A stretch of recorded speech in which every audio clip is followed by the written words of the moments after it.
Hey y'all, I wanted to show you something. Look in here. See that? Those are fruit flies, and I caught them all in my kitchen. Here's what happened.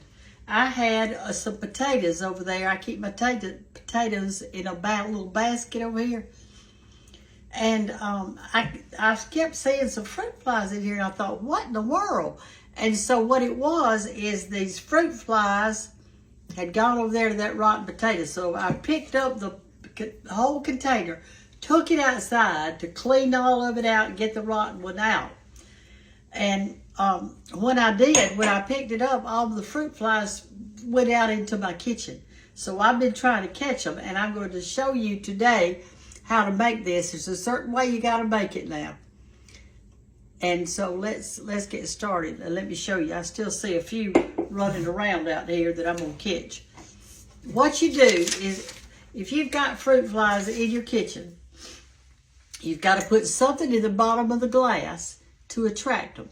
In the bottom of this one, I've got a piece of a peach and some apple cider vinegar, just a cap of it in there. It's on top of those peaches, and they came in it. You could put a little banana. You could put a piece of that rotten potato, just something. And that little apple cider vinegar is so strong you could smell it. So anyway, let's make this. And I have gotten this little thing that fits on here. I'll show you in a little bit what it is so we can have us a counter. I love it. I'll tell you all about it in just a minute. Just take you some regular paper, notebook paper, and make you a funnel shape. You've got to make sure that you've got a little tiny hole, just big enough for them to get in there, in the bottom. Not too big, not too little. Now, when you put it in your glass, you want it to touch the sides of your glass and not go all. You don't want your funnel to go all the way down to the bottom. You want it kind of up like this. All right, make sure that it's fat enough up at the top. Keep pulling it out until it kind of sort of fits around here. See what I'm doing? And I've got, let me see my little hole at the bottom. I might have to cut it just a little bit bigger. All right, what I do is I take a staple and I'm going to staple it together. If you don't have a staple, you can use some tape. I'm going to staple it a couple of times there. This is an old-timey stapler. I bet you I've had that thing for 50 years. And it works so much better than the new ones. Okay, here's my funnel. I'm going to cut this little extra off right here because I don't need it.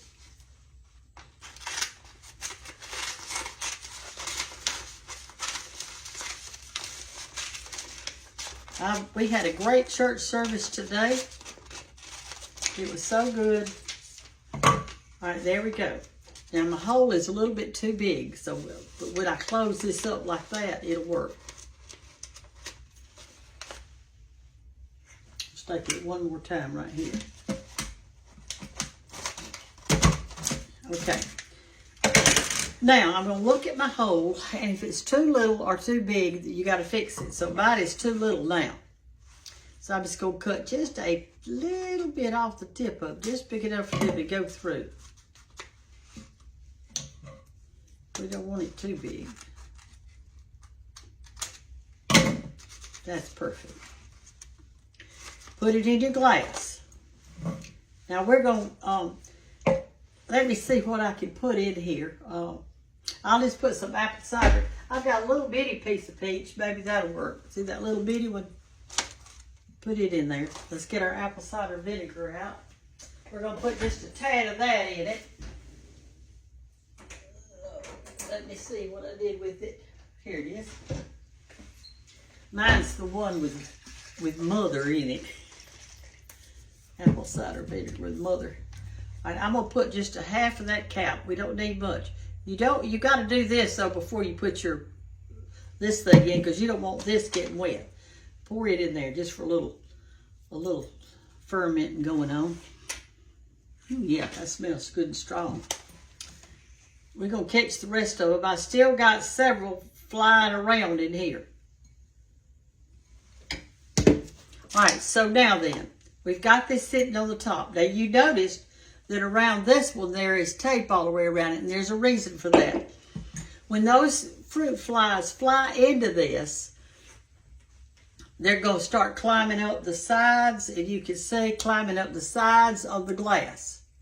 Now, when they get up to the top, if there's an opening, they're going to come out. So what I do is I just got some of this paper tape. You can use any kind of tape you've got, but you got to have some tape. Scotch tape, it doesn't really matter. Are y'all like me? When you lose the end of something, you can't find it. All right, so now I'm going to go around this thing, and I'm going to hold it steady and go around it with this tape so that no fruit fly can come out through this little crack right here. I think we're going to like this little thing. We can see good. Can't y'all see good? And we are going to catch these things. We're not going to let them fly around in our kitchen.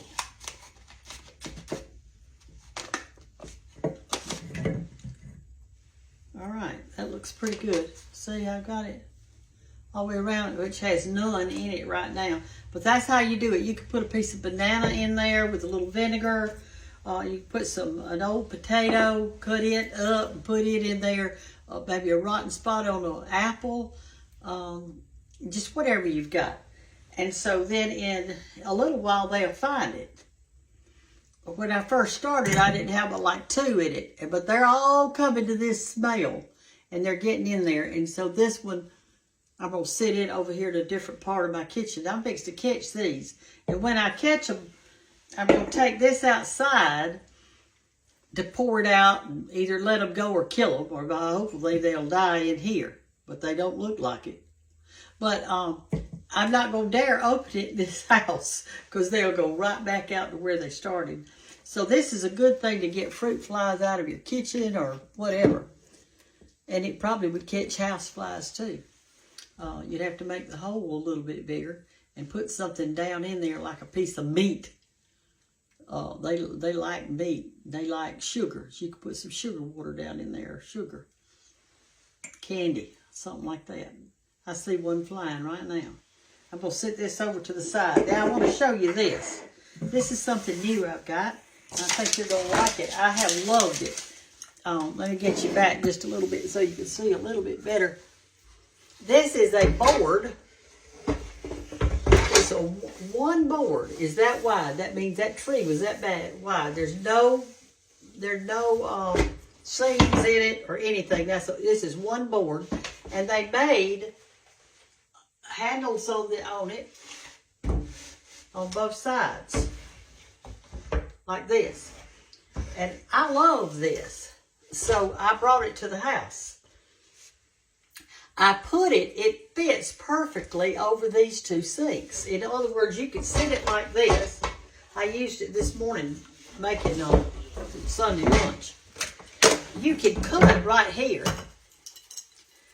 Then just take it and whatever your scraps and throw it in your pan, and it washes up real good over here too. But what I want to ask you is this: what do you think this was? I mean, what do you think it was used for? I love it at my sink. This side right here is rounded real pretty. It's real smooth. It was nasty. I had to wash it a long time. But you're gonna like it. I like it. And it works great. Let's say you had a big Thanksgiving meal come in your house and you didn't have enough counter space. Well, all you got to do is put this over your sink, and it fits from one side to the other. It makes an instant counter. But I have no idea whatsoever what this was or why it's like it is, unless they have like somebody at this end carrying this side, these 2 handles like this. They might have done that, carrying these 2 handles, and somebody else there like carrying a big pot or a heavy weight, something that like a dolly, almost like a dolly. I don't know how old it is. There's no markings on it to tell me anything. But I got it yesterday and I'm all excited about it. You know how to catch your fruit flies. Today for lunch after we got back, I had cooked some pork loin chops.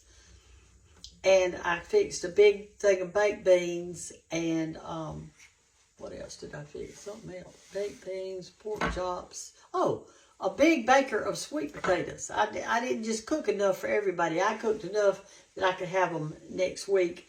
And I could have them in sweet potato with some brown sugar and cinnamon and butter. When I got everything out for everybody to eat, I had forgotten to replenish my butter in my butter dish. And I don't like that when that happens because I don't like to put cold butter on a sweet potato unless I'm eating a really leftover kind. And then it's good. I love eating that before when you put cold butter on it. So I got me a stick of butter out real quick, ran and put it in the microwave and heated it up so we could put some hot butter on our hot potato. And I didn't put any sugar on mine today. I just put a pat of butter and some cinnamon. It was delicious and tender. I cooked them. I washed my potatoes. Somebody left these at my door the other day. When I got home, they were at my door, and thank you so much. It was a big old box, and they had just been dug because they still had dirt on them and everything. They were so fresh. I just got them today and washed them up real good, and then I greased them with some oil. I just greased them and put them all in a pan and covered the pan with foil and put them in the oven on 350. I don't know how long they cooked, maybe an hour, hour and a half, but you'll have to test yours. They were so good. I love a good baked sweet potato. And it's got so many minerals and things in there that's good for you. So I ate one sweet potato, one pork chop, loin pork chop, and a nice serving of baked beans. And so it was really good, and I loved it. So, fix you one of these things. This is the second one I fixed.